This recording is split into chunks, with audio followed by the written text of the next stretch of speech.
ঘৃণামূলক মনে হচ্ছে যে আমরা কেউ আসলে গণঅভ্যুত্থানের শক্তি না, আমরা সবাই আসলে শত্রু এবং আমরা একসাথে যে লড়াই করেছি সেটি আমরা ভুলে গিয়েছি। না, আমি তাহলে কিন্তু তো দলের এটি তো নাম রাজনৈতিক দলগুলোর মেনশন করছি সমস্যা, না। মানে এখানে সরকারের কি করার আছে? না, সরকারের তো অনেক কিছু করার ছিল। কারণ এই সরকার তো আসলে আমাদের সবার সরকার। এই সরকার আমাদের অভিভাবক ছিল। কিন্তু সরকার তো ওইভাবে রাজনৈতিক দলগুলোর সাথে বসেনি, আলোচনা করেনি। হ্যাঁ, ঐকমত্য কমিশনে আলোচনা হয়েছে। সেখানে শুধুমাত্র সংবিধান সংস্কার নিয়ে আলোচনা হয়েছে। কিন্তু আপনি নিশ্চয়ই জানেন যে অতীতেও কিন্তু ৯০ এর পরে যখন ৯১ তে নির্বাচন হলো তখনও কিন্তু এই ধরনের বিভিন্ন রূপরেখা ছিল। সেটা তো পরবর্তীতে আসলে বাস্তবায়ন হয়নি। তো এইবার কিভাবে আসলে বাস্তবায়িত হবে সেটি নিয়ে কিন্তু সন্দেহ সংশয় আছে। বিশেষ করে আপনি যে গণভোটের কথা বলছেন, দেখেন গণভোট নিয়ে আসলেই কোনো প্রচারণা আছে? সরকার বলছিল ৩ মাস গণভোটের উপরে বা সংস্কারের উপরে মানুষকে প্রশিক্ষণ দিবে, মানুষকে বোঝাবে। কিন্তু আমি যখন ঝিনাইদহ ২ আসনে আমি গণসংযোগ করতে গিয়েছি, বিশ্বাস করবেন কি করবেন না আমি জানি না। বাট যেটা সত্য আমাকে বলতে না, হবে। কিন্তু এটা তো ঠিক আপনাদের তো সত্য এজেন্ডা, মানে হলো, এটা নিয়ে এটা তো রাজনৈতিক একটু শেষ দলগুলোরও করি। এজেন্ডা, রাজনৈতিক জি, দলগুলোর এজেন্ডা। অবশ্যই। রাজনৈতিক দলগুলোর এজেন্ডা ঠিক আছে। কিন্তু এই গণভোট যেহেতু একই দিনে হবে এবং একই সাথে জাতীয় নির্বাচন হবে, সরকারের দায়িত্ব ছিল সংস্কারের বিষয়গুলো নিয়ে মানুষের কাছে যাওয়া, মানুষকে বোঝানো, মানুষকে প্রশিক্ষণ দেওয়া। তো এখন তো আসলে আমরা জাতীয় নির্বাচনের জন্য ভোট চাইবো নাকি গণভোটের জন্য মানুষকে আসলে বোঝাবো? জি, এই যে দুটোই ৪টা মানে প্রশ্ন আর একটা এটা একটু উত্তর, এটি আসলে খুবই জটিল। না জটিল। ব্যারিস্টার ডক্টর নাজিব মোমেন, আপনারা স্বাগত জানিয়েছেন এই তফসিলকে, একই সঙ্গে কিছু দাবিও রেখেছেন, যেমন আইন শৃঙ্খলা পরিস্থিতি, অস্ত্র উদ্ধার ইত্যাদি। মানে সেই জায়গা থেকে আসলে কি দেখেন? আসলে যেটা এখানে ইলেকশনের বিষয়টাকে আমরা স্বাগত জানিয়েছি, কারণ এই গভর্নমেন্টের ৩টা যে ম্যান্ডেট ছিল, সংস্কারের বিষয়টা একটা পর্যায়ে গিয়েছে, তারপরে বিচারের বিষয়টিও কিন্তু একটা পর্যায় পর্যন্ত গিয়েছে, একটি রায় হয়েছে, অন্যান্য বিচারগুলা পাইপলাইনে আছে, কিছু ট্রায়াল শুরু হয়েছে। এখন তৃতীয় যে বিষয়টা ছিল এ ব্যাপারে রোডম্যাপ হয়েছিল, কিন্তু তফসিল নিয়ে অনেক অনিশ্চয়তা ছিল। এটা তফসিল হলো, এটাকে আমরা স্বাগত জানিয়েছি। কিন্তু একই সাথে যে কনসার্ন গুলো রয়ে গিয়েছে, বিশেষ করে আইন শৃঙ্খলা পরিস্থিতি আমরা দেখছি একটা পলিটিক্যাল পার্টি গুলা একটা মানে পরস্পরের মুখোমুখি হয়ে যাচ্ছে, এবং ক্ষেত্র বিশেষে একই পলিটিক্যাল পার্টির মধ্যে আভ্যন্তরীণ কোন্দলে প্রচুর মানুষ মারা যাচ্ছে। এখনো পর্যন্ত যেটা হিসাব সেটা ২০০-র উপরে মারা গিয়েছে। তো এটা কিন্তু একটা বড় কনসার্ন। মানুষের মধ্যে যদি আপনি আস্থা তৈরি করতে না পারেন যে ভোট কেন্দ্রে সে নির্বিঘ্নে যেতে পারবে, নিরাপত্তার সাথে যেতে পারবে, তাহলে কিন্তু আপনি শতাব্দীর সেরা, ইতিহাসের সেরা ইলেকশন করতে চাচ্ছেন, এটা কিভাবে করবেন? ভোটাররা যদি ভোট দিতে না দেয় সেটা তো হবে না। তারপরে দ্বিতীয় যে কোশ্চেনটা আপনি করেছেন এবং রাশেদও সেটা এখানে অ্যাড করেছে, যেটা যে গণভোটের বিষয়টা একই দিনে হওয়া, এবং এখানে যেহেতু প্রার্থীরা তাদের নিজেদের জাতীয় সংসদ যে নির্বাচনে তারা নমিনি হয়েছেন, বিভিন্ন পার্টি থেকে প্রার্থী হয়েছেন, নিজেদের পক্ষে প্রচারণা করবে, সেক্ষেত্রে আপনার গণভোটের পক্ষে কে প্রচারণা করবে? এটা কিন্তু আমরা প্রথম থেকেই বলে এসেছি, একসাথে একই দিনে করা, এটা যদি হয় তাহলে গণভোটের ইস্যুটা কিন্তু মাঠে মারা যাবে। লিটারালি এটা কিন্তু গিয়েছে মাঠে। না, কিন্তু আপনি যদি আপনার আসনে যে ভোটারের কাছে ভোট চাইছেন সেখানে যদি আপনি গণভোটের ভোটটাও চান, তাহলে তো হয়ে যায়। আমি তো চাইলাম, কিন্তু এটা প্র্যাকটিক্যালিটি কতটুকু সেটা দেখেন। আমাকে তো আমার ব্যাপারেও আমার যে নিজের বিষয়টা রয়েছে সেটা দিয়ে আনতে হবে। তারপরে আপনার ভোটের মাঠে যখন দুইটা প্রার্থী মুখোমুখি অবস্থানে থাকে, প্রচারণা তুঙ্গে ওঠে, সেখানে অন্য কিছু এখানে বিবেচনায় আনার তো কতটুকু সুযোগ আছে এটা তো দেখতে হবে আপনাকে, প্র্যাকটিক্যালিটিটা দেখতে হবে সেটা। এবং তার উপরে যেটা আপনার এই যে গণভোটের বিষয়টা, এটা তো কমপ্লেক্স ইস্যু। এবার এই আপনার ৯১ সালে আমাদের যে লাস্ট গণভোটটা হয়েছে সেটা সিম্পল ইস্যু ছিল না, নিশ্চয়ই এটার কোনো উপায় আজিজুল বাড়ি হেলাল কোনো মানে এই প্রসঙ্গে আসলে গণভোটটা আসলে এখন ভোটারের ইস্যু হয়ে গেছে।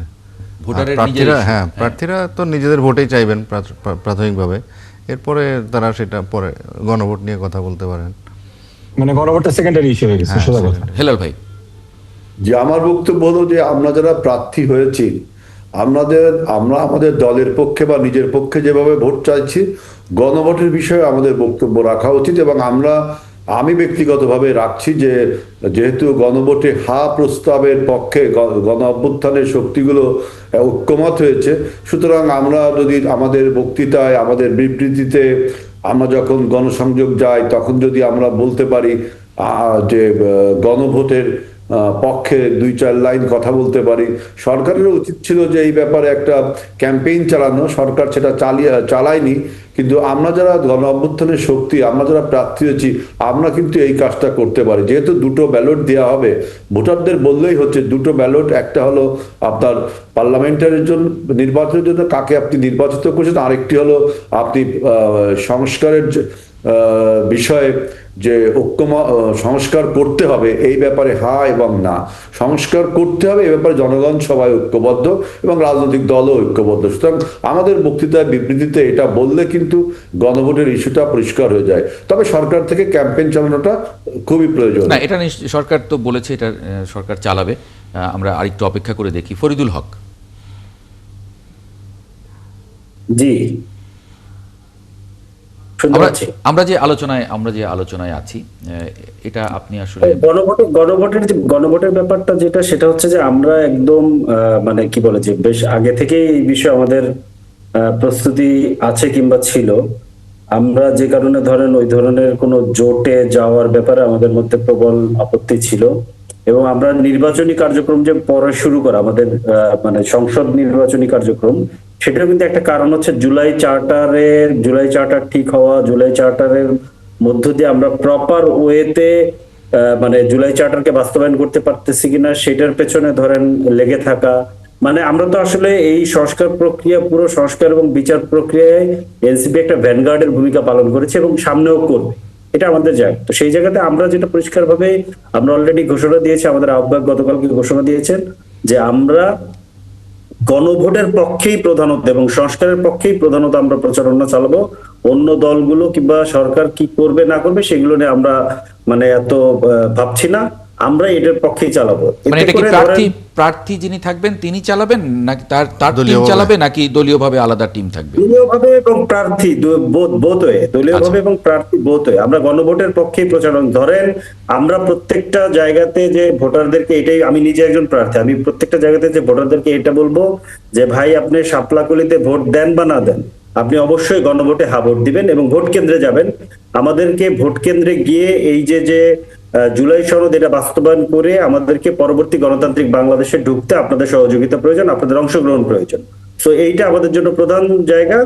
এইভাবে আমরা আসলে আমাদের ক্যাম্পেইনটা সাজাবো, এটাই আমাদের পরিকল্পনা। জি, জিয়াউল কবির সুমন। এবং এতে করে আমরা মনে করি যে আমরা এখনো খুবই দারুণভাবে আশাবাদী। আমি মনে করি যে 60 থেকে 70% মানে ভোট কাস্ট হবে গণভোটে, এবং এর একেবারে আমি আশা করি যে 99%ই আপনার ধরেন হা ভোট হবে, এটা আমি খুবই আশাবাদী আর কি।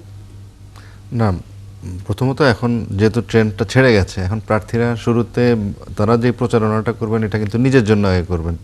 এরপরে গিয়ে তারা যদি অ্যাডিশনাল সময় পান, সেটা দলগতভাবে হোক ব্যক্তিগতভাবে হোক, ওনাদের বক্তব্য সেটা এসেছে। এবং সরকারিভাবে যদি টেলিভিশন বা যে প্রাইভেট টেলিভিশন চ্যানেলগুলোকেও যদি দায়িত্ব দেওয়া হয় বা তাদেরকেও যদি নির্দিষ্ট ফিলার টিলার এগুলো দিয়ে জনগণকে অ্যাওয়ার করা হয়, তাহলে হয়তো গণভোটের বিষয়টা আরেকটু গুরুত্ব পাবে বলে আমি মনে করি আর কি। জি, আমরা যদি আরেকটি খবরে একটু নজর দিই, যে আচরণবিধি আগামীকাল থেকে প্রতিটি উপজেলায় অন্তত 2 জন নির্বাহী ম্যাজিস্ট্রেট নিয়োগের সিদ্ধান্ত হয়েছে। আচরণবিধি এর মধ্যেই আমরা দেখছি যে তফসিল ঘোষণার আগে অনেকে ভোট চাইছেন, কারণ যেহেতু এবার একটু আগে প্রার্থিতা ঘোষণা করেছে দলগুলো। এটা তো আসলে আচরণবিধির লঙ্ঘন কিনা সুমন ভাই? কারণ আমরা তো জানি যে 22 তারিখ থেকে প্রচারণা চালাতে হবে। আগে যে প্রচারণা চালিয়ে ফেললেন অনেকে। না, আগাম চালাতে পারে বোধহয়, কিন্তু এখন তফসিল ঘোষণার পরে এখন আর পারবেন না। এখন আর পারবেন না। এখন ওই যে ফাইনাল যে আপনার প্রতীক বরাদ্দ হবে 22 তারিখে, এরপর থেকে পারবেন, 18 দিন পাবেন ওনারা। জি, রাশেদ খান, এখন যারা এই যে প্রচারণা চালিয়ে যাচ্ছেন বা চালাচ্ছেন বিভিন্ন জায়গায়, কারণ সবাই কোথায় কে, মানে এখন কিন্তু ওনারা একটা ফরম্যাটে ঢুকে গেছেন, হ্যাঁ, নিয়ম শৃঙ্খলার মধ্যে। হ্যাঁ, মানে এখন প্রার্থীরও শৃঙ্খলার বিষয় দেখবেন, ইলেকশন কমিশন দলগতভাবে দেখবেন, তারপর আদার্স সবকিছু কিন্তু তারা কিন্তু মনিটরিং করবেন। তো এখন একটা শৃঙ্খলার মধ্যে চলে আসছে বলে আমি মনে করি। জি, রাশেদ খান। জি, আমি যেটি বলবো, দেখেন, যদি কেউ আসলে নির্বাচনী প্রচারণার যে নিয়ম নীতি রয়েছে সেটি ভায়োলেট না করে, সেক্ষেত্রে আগে থেকে তো আমাদের ধারাবাহিক কর্মসূচি, গণসংযোগ করা, মানুষের কাছে যাওয়া বা পথসভা করা, মানুষকে সাথে নিয়ে এই যে সংস্কারের আলাপগুলো করা, এগুলোতে অন্যায় তো কিছু নাই। আচরণবিধি বা আইন এটা তো আসলে মানুষের জন্য। তো সেক্ষেত্রে প্রত্যেকটা দল এই সময়টা কি আসলে তাহলে বসে থাকবে প্রার্থীরা? তাদের কোনো কাজ করতে হবে না? নির্বাচনী ব্যাপার স্যাপার তো বিশাল একটি যজ্ঞের ব্যাপার। তো আমার কাছে মনে হয় যে আমরা যে কাজগুলো ধারাবাহিকভাবে করছিলাম, মানুষের কাছে যাওয়া, মানুষের সাথে কথা বলা, প্রোগ্রাম করা, মিছিল করা, এগুলো তো আমরা করতেই পারি। যেমন আজকে তফসিল ঘোষণার পরে আনন্দ মিছিল করলো, তো আমরা তো তফসিল ঘোষণার পরে আমরাও তো আনন্দ সমাবেশ করতে পারি। আমরা নির্বাচনী আমেজ তৈরি করার জন্য আমরাও তো মিছিল করতে পারি, তাই না? এটা তো আসলে নির্বাচনের আচরণবিধি লঙ্ঘন করবে না। প্লাস এই যে গণভোটের ব্যাপারে মানুষকে সচেতন করা, মানুষের কাছে যাওয়া, মানুষকে বোঝানো, এই কাজগুলো করা যায়। তবে আমার কাছে যেটি মনে হয় যে এখন আসলে আমাদের সবার দায়িত্ব না নির্বাচনী মানে এটা কি পরিবেশটা ভোট আসলে চাওয়া যায় সৃষ্টি মানে করা। এখন মানে এই যে নির্বাচনে যে আচরণবিধিতে যে সময় বেঁধে দেওয়া হয়েছে আজকে তফসিলের পরে, এখন কি ভোট চাওয়া যাবে? ভোট কেন চাওয়া যাবে না? মানে প্রত্যেকটা না, দল কিন্তু না, তাদের ভোট তো প্রার্থীরা- চাইতে পারবে না, ভোট ব্যারিস্টার চাইতে পারবেন না। নাজিব মোমেন বলছেন যে না, চাওয়া যাবে না। না, এটা তো ভোট চাইলে- সুস্পষ্ট বলা হয়েছে 3 সপ্তাহ আগে এবং 3 দিন আগে সম্ভবত ওই সময়ের মধ্যে আপনি চাইতে পারবেন না। তফসিল ঘোষণার পরের থেকে আপনি কিংবা আপনার পক্ষে কেউ ভোট চাইতে পারবে না। এটা আসলে মানে কতটুকু প্র্যাকটিক্যাল এটা দেখতে হবে যে আপনি গতকাল পর্যন্ত আপনার পোস্টার ছিল, গতকাল পর্যন্ত আপনার ফেস্টুন ছিল। শুধু এটা যে আমি লাগিয়েছি কিংবা আমার দলের লোক লাগিয়েছেন সেটা না, সাধারণ জনগণ অনেক ক্ষেত্রে অনেকে ব্যক্তিগত উদ্যোগে লাগিয়েছেন। এখন আমি এবং আমার পার্টি যেটা লাগাইছে আমি সেগুলো রিমুভ করে ফেললাম, কিন্তু সাধারণ জনগণ কোথায় কোন জায়গায় অস্পারাগায় লাগিয়ে রেখেছে এটা আমি কিভাবে রিমুভ করব? আর রাশেদ যেটা বললেন যে এই আজকের থেকে 22 তারিখ পর্যন্ত আমরা কি বসে থাকবো নাকি? মানে এক্ষেত্রে যে রেস্ট্রিকশন গুলা দেয়া হয়েছে যে প্রচার, আমি ভোট চাইতে পারবো না, কিন্তু আমি সভা সমাবেশের ক্ষেত্রে কোনো বিধিনিষেধ দেখি না। কিন্তু সেখানে আবার কেউ হঠাৎ করে কোনো প্রার্থীর স্লোগান দিয়ে প্রতিপক্ষে, ফেললেন, মিছিল করে কথা বলে ফেললেন, ফেললো, ভোট চেয়ে কোনো ফেললেন। একজন বক্তা ভোট স্লোগান দিয়ে ফেলেন, সেক্ষেত্রে এটা ভায়োলেশন তো হচ্ছে। তো এইগুলা একটু আসলে মনে হয় ইমপ্র্যাকটিক্যাল। আবার আপনি দেখেন এটা কতটুকু কমার্শিয়ালি ভায়াবল। আমার ফেস্টুন, ব্যানার, পোস্টার না হয় আপনি নষ্ট করে ফেলেন, আবার 21 দিন আগে আপনার 22 তারিখ থেকে আবার নতুন করে লাগাতে হবে এগুলো সবকিছুই। তো এখানে এক্সট্রা একটা আমি কষ্ট যদি আছে, বলছিলাম, আমি কি শেষ করি? জি জি রাশেদ। জি। তো আমার কাছে মনে হয় ঠিক আছে, ভোট যদি না চাওয়া যায়, না চাইলাম, কিন্তু ব্যক্তি হিসেবে মানুষের কাছে যাওয়া, মানুষের সাথে কথা বলা, গণসংযোগ করা বা মানুষকে সংস্কারের কথাগুলো বলা, বোঝানো, গণভোটের বিষয়ে কথা বলা। এখন গণভোট তো আপনি অপেক্ষা করতে পারবেন না, এটা তো সরকারের দায়িত্ব যে গণভোটের হ্যাঁ ভোটের পক্ষে আসলে মানুষকে মোটিভেট করা, মানুষকে বোঝানো। না, তাহলে তো সরকার গণভোটের যদি জন্য আসলে- তো চাওয়া যাবে না, তাহলে তো গণভোটের না, জন্য তফসিল তো গণভোটের জন্য সেম। না, তফসিল তো গণভোটের জন্য সেম বলে আমার কাছে মনে হয় না। গণভোট এটা রাষ্ট্রীয় ব্যাপার, সরকারের ব্যাপার, এটা আমাদের সবার দায়িত্ব, দলগুলোর দায়িত্ব। গণভোটটা যদি হেরে যায় তাহলে তো এই গণঅভ্যুত্থান হেরে যাবে। সুতরাং এই গণভোটের ব্যাপারে, তবে এখানে সমস্যাটা সরকার সৃষ্টি করেছে, যেমন 4টা প্রশ্ন 1টা উত্তর, এবং আমরা ঐক্যমত কমিশনে যখন বৈঠক করেছি আমরা কতটুকু আসলে ঐক্যমতে পৌঁছেছি, কতটুকু পৌঁছায়নি।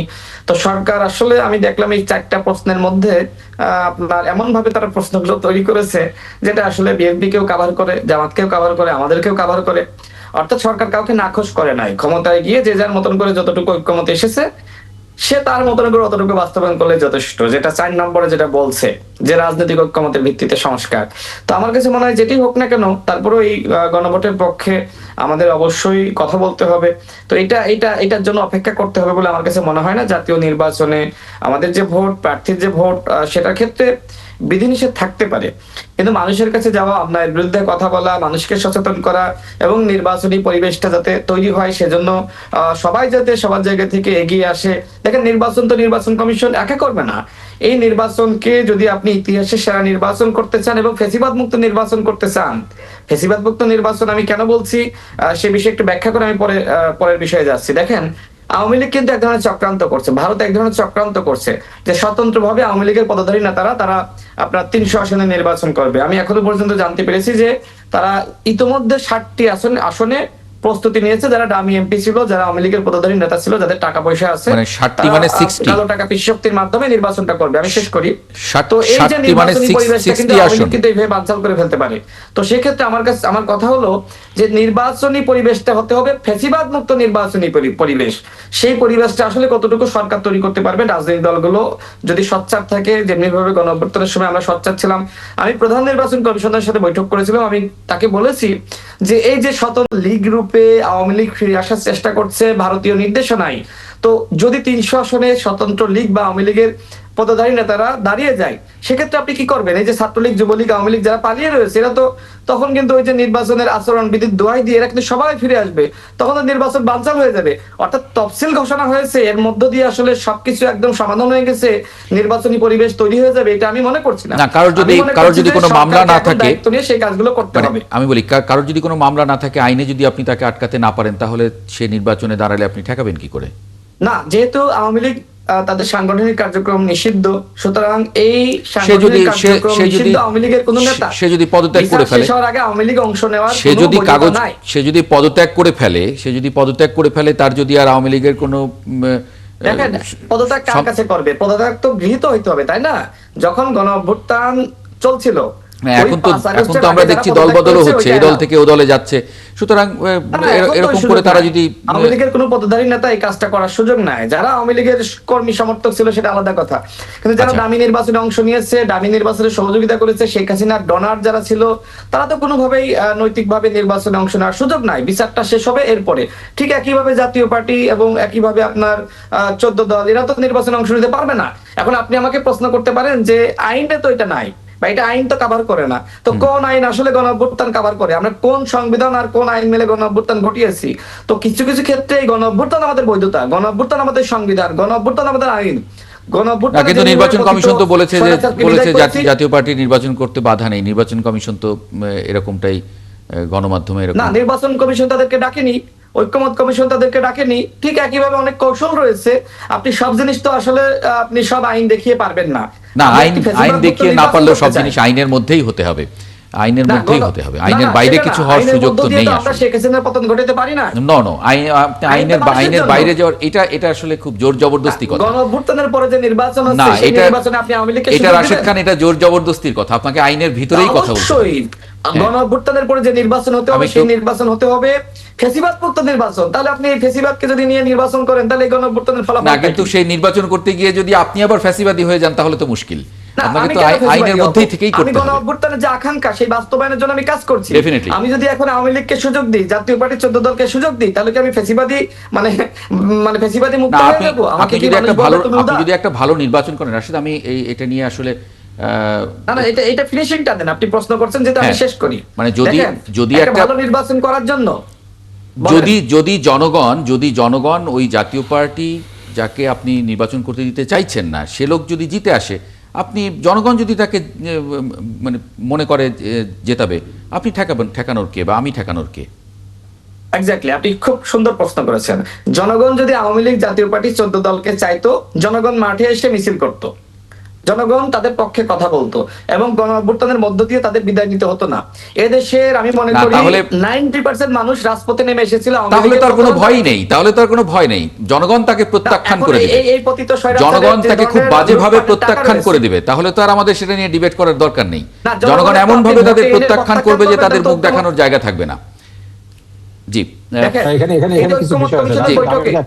আমি একটা মিনিট বলি। আমি ফরিদুল হকের কাছ থেকে তারপরে একটু আসি। আমি একটু ফরিদুল হকের কাছে একটু আসি। আমি একটু অনেক সময় আমি অনেককে নিয়ে কি আপনি সংস্কারের আলাপগুলো ঐক্যমত কমিশনে করতে পারতেন? না, আমি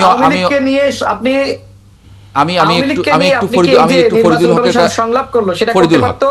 অর্থাৎ আগামী নির্বাচন অবশ্যই ফ্যাসিবাদ মুক্ত নির্বাচন হতে হবে, এর কোনো বিকল্প নাই। অন্যথায় আওয়ামী লীগ নির্বাচনের নামে মাঠে নেমে নির্বাচন বানচাল করে দিবে, আর 11 ডেকে আনবে এবং শেখ হাসিনাকে বলছে না, শেখ হাসিনা বীরের বেশে আসবে ফিরে বাংলাদেশে, এটি তো আমরা মানবো না। ফরিদুল হক,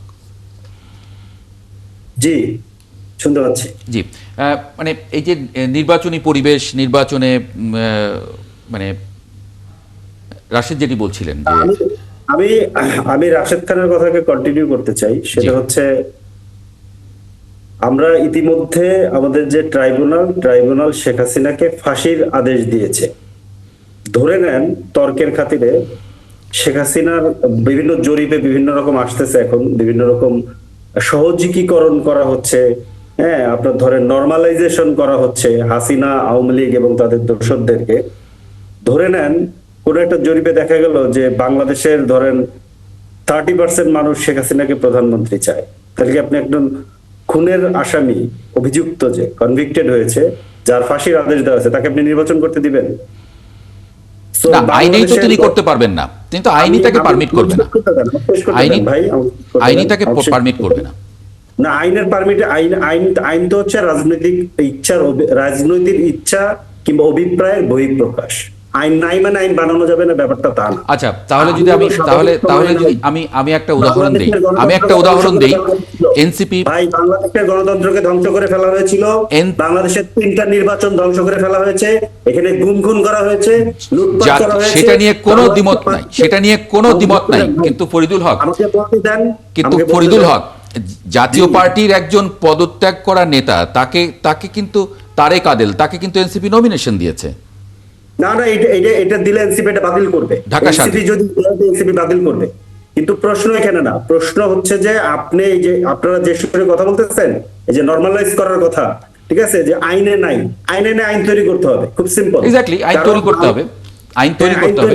আমি একটু ব্যারিস্টার নাজিব মোমেন একটু যুক্ত, আমি একটু আলোচনা যদি সবাইকে একটু যুক্ত না করলে একটু ইয়া হবে। আমি একটু বলি, সেটা হলো আপনার যেটা আপনি বলছেন নরমালাইজেশন, এটা তো কোনোভাবে হবে না। আপনার একটা পলিটিক্যাল পার্টি তারা একেবারে প্রকাশ্য দিবালোকে 2000 ছাত্র জনতাকে গুলি করে হত্যা করেছে, এইটা নিয়ে বিচার চলমান। সেক্ষেত্রে সেই দলের সাথে অ্যাফিলিয়েটেড কোনো ব্যক্তি, আপনি দেখেন এরকম আচরণ যারা করেছে, জার্মানির কথা বলেন আপনি, সেই হিটলারের দল নাৎসি পার্টি, সেই নাৎসি পার্টির কোনো সদস্যকে আপনার কোনোভাবে কি কোনোদিন ইলেকশন করতে দেওয়া হবে? কোনোদিন দেওয়া হবে না। সেই নাৎসি থেকে যদি বলে আমি পদত্যাগ করছি, নিও নাৎসি পার্টি হয়েছে, তাদেরকে কি ইলেকশন করতে দিচ্ছে নাকি? দিচ্ছে না তো। তো আপনার বাংলাদেশে যেটা হয়েছে গত বছরের জুলাই আগস্টে, এটা তো আনপ্রেসিডেন্টেড। নিজের জনগণের উপরে এইভাবে গুলি চালানো, এইভাবে হত্যা করা, আর আমরা 1 বছরের মধ্যে বলছি সে যদি পদত্যাগ করে তাকে ইলেকশন করতে দিতে হবে। এটা তো অ্যাবসার্ড। এখন কথা হলো এটাকে আইনের ফ্রেমের মধ্যে কেন আনা হলো না? আপনার এখানে বলবো সরকারের একটা ব্যর্থতা রয়েছে। গত বছর যখন আন্দোলন হলো, আওয়ামী লীগকে একটা মানুষকে সান্ত্বনা দেওয়ার জন্য এমন ভাবে দেওয়া হলো যে বিচার না হওয়া পর্যন্ত আওয়ামী লীগের সকল কর্মকাণ্ড নিষিদ্ধ। জি, এইটা তো এক্স্যাক্টলি, জনগণ মানে আসলে এই যে চায়নি। যখন ঐক্যমত্য এখানে কমিশনের কথা হচ্ছিল, তখন এই আইন তৈরি করার প্রসঙ্গ কি আসেনি? ঐক্যমত্য কমিশনে যেটা হয়েছে সেটা তো রেটিফাই করে এটা তো আপনার আইন হিসেবে চলে আসবে আপনার জুলাইয়ের সনদ বাস্তবায়নের পরে। আচ্ছা। আমরা তো এখানে কোনো লিগ্যাল ফ্রেমওয়ার্ক নাই। আপনি দেখেন এখানে কি লিগ্যাল ফ্রেমওয়ার্ক আছে আসলে? আপনার তো এখন যে আমরা যে মানে কনস্টিটিউশন, তাহলে তো একটা অধ্যাদেশ দিয়ে একটা আইনের এক্স্যাক্টলি, এই জন্য আমরা বলেছিলাম যদি করা যেতে গণভোটটা পারতো। আগে হয়ে যেত, জুলাইয়ের সনদটা বাস্তবায়িত হয়ে যেত, তারপরে যদি ইলেকশন হতো তাহলে এটা একটা গণভিত্তি থাকতো। জি। কিন্তু আমরা তো এখন একটা শূন্যের উপর করছি, ইলেকশন মানে করছি। এক্ষেত্রে পাবলিকের যেই পারসেপশন, এটাকে তো আপনাকে অনার করতেই হবে। জি। আপনি দেখেন আমরা ইলেকশনে বলছি, গত 3 ইলেকশনে যারা প্রিজাইডিং অফিসারের দায়িত্ব পালন করেছে, আমি ইলেকশন, রাতের ভোটের ইলেকশনে, তাদেরকে আমি ইলেকশন পরিচালনা করতে দিচ্ছি না।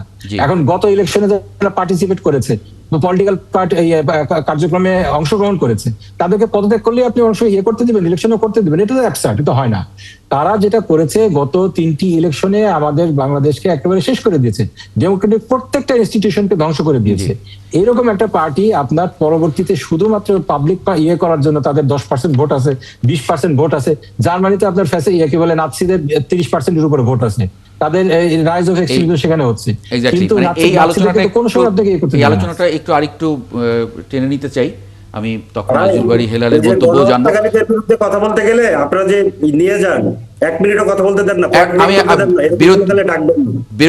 বিরতি নিয়ে আপনার কাছে আমি কিন্তু হেলাল ভাইকে এখনো সময় দেইনি।